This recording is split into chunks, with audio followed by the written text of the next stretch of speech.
Čaute ľudia, vítame vás v ďalšom videu do toho projektu. Dneska vám niečo povieme o sérii Exit Puzzle Puzzlíkov od firmy Ravensburger.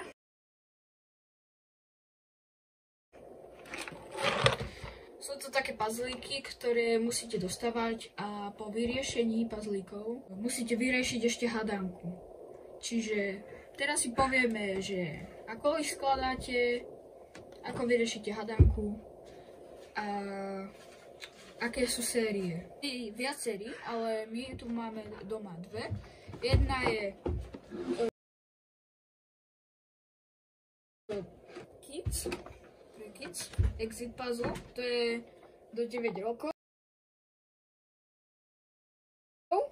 No, od 9 rokov.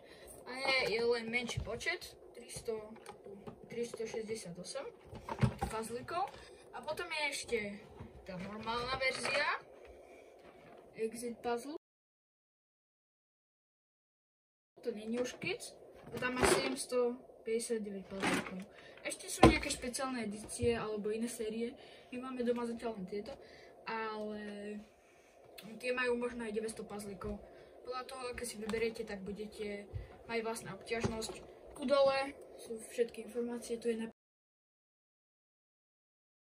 napísaná obťažnosť, že toto je ťažší na vyriešenie, ale ľahšie sa to skladá. To sú zase iné obťažnosti.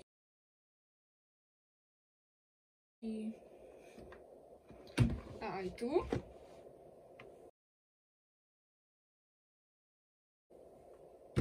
Máme v doma vlastne 3 a teraz si ideme ukázať, ako to vyzerá vnútri a čo vlastne musíte vyriešiť. Čiže teraz tu máme všetky tie puzzlíky a ideme si ich rozbaliť a ukázať. Čiže my sme to už vlastne robili doma, už sme si ich skladali, ale v každom je návod. Ešte tu. V každom je návod a v každom je potom vlastne obálka. My sme ju už otvárali, ale v každom je návod a obálka.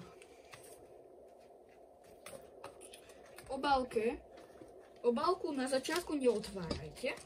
V nej je potom vlastne riešenie.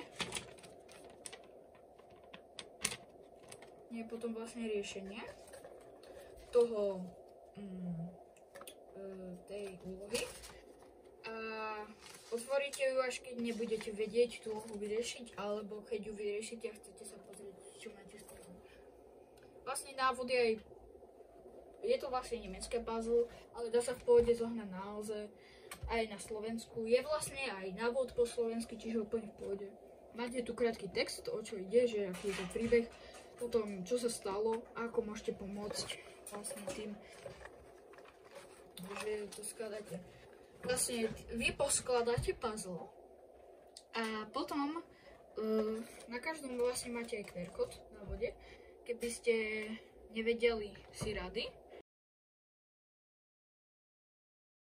tak naskenujete tento QR kód a vyskočí vám taká stránka a vlastne vy poskladáte najprv puzzle a potom máte, na každom puzzle je proste obrázok a niektoré veci v tom obrázku na puzzle sú inak ako na tomto obrázku.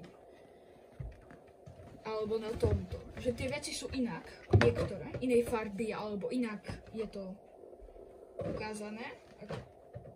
A vy tieto veci, ktoré sú také podozrivé, stále sa v nich skrýva nejaká hádanka.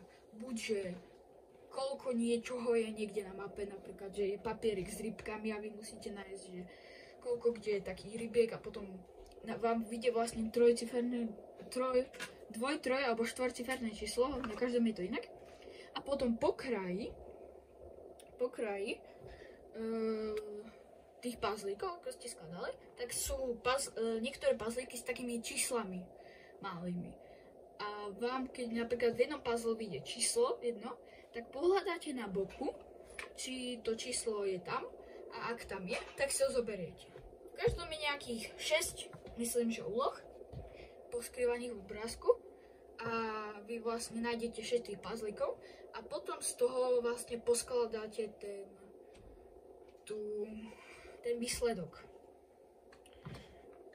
Na tejto stránke sú vlastne všetky odpovede. Je tam aj obrázok len, že ktoré sú to veci, ktoré máte riešiť, ak neviete. Alebo sú tam aj nápovede ku každej veci, sú tam nápovede a riešenia. Keď chcete si napríklad len jednu vec pozrieť, že neviete, tak choďte určite, si naskenujte tento QR kód, je na každom návode a choďte na tú stránku, tam vám určite s tým pomôžu. Je to aj podľa obťažnosti, napríklad toto je Kids. Sú tam väčšie puzzlíky, je tam len 300 v porovnaní s tým druhým. Tak sú tam iné puzzlíky. No a to je asi všetko. Keď to poskladáte, vyriešite to. A je to vlastne aj zaujímavejšie tým, že to len neposkladáte a zložíte, ale to vlastne aj vyriešite. Je to dosť zábava, my sme to robili. Skladanie trvá možno týždeň, tie ťažšie týždeň, tie menšie možno 3 dní. Potom to vyriešite a potom to už len zložíte. Vlastne tie puzzlíky tu sú tak rozhádzané, predtým sú ešte v takom obale. Aj tie obálky sú tam. Čiže to je asi koniec. Čaute.